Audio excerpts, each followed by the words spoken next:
حکیم عامر رزاق ابھایا تمام دنیا کے چاہنے والوں کو السلام علیکم عرض کرتا ہے۔ میں نے آج کل ایجوکیشن سینٹرز میں اور بہت سارے اداروں میں لیکچرز دینا بند کیے ہوئے ہیں، کیونکہ یہ کام مجھے 20 سال کی عمر میں کرنا چاہیے تھا۔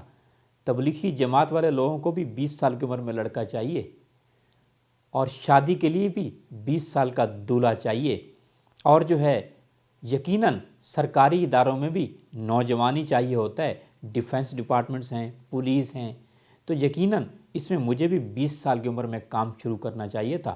اب 50 سال کی عمر میں بابا بن کر میں یہ کام کر رہا ہوں، میں بہت لیٹ ہو گیا ہوں، لیکن یہ لوگوں کی مہربانی ہے، یہ آپ چاہنے والوں کی مہربانی ہے کہ آپ لوگ توجہ سے میرا لیکچر سنتے ہیں۔ اگلے پل کا بھروسہ کوئی نہیں ہے، میں یہ سمجھ کر لیکچرز دیتا ہوں کہ کسی نہ کسی طرح انسانیت کا بھلا ہو جائے۔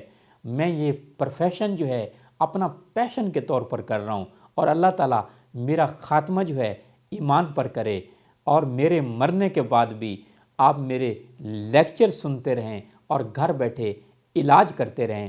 یقین کیجئے صحت کا مسئلہ آج اہم مسئلہ ہے لوگوں کا، اور صحت کی خرابی کی وجہ سے لوگ لاکھوں نہیں کروڑوں روپے لگا چکے ہوتے ہیں، اور مجھے پوری دنیا سے لوگ فون کرتے ہیں، حکیم صاحب فلاں مسئلہ فلاں مسئلہ، تو میں تو یہی کہتا ہوں کہ فلاں مرض اس کا علاج میں نے بتا دیا ہے، وہ چاہیں تو آپ یوٹیوب پر سن سکتے ہیں۔ شفا اللہ نے دینی ہے، میں نے دوا اور علاج دونوں بتا دیے ہیں۔ میرے یوٹیوب پر لیکچرز آپ سن سکتے ہیں، اور اگر میرے مرنے کی آپ کو خبر ملے تو صرف بیٹھ کے وہاں دعا کر دیجئے گا۔ دعا سے بڑی میں سمجھتا ہوں کوئی بات ہی نہیں ہے، میری آپ کی دعا میری بخشش کا ذریعہ بن جائے۔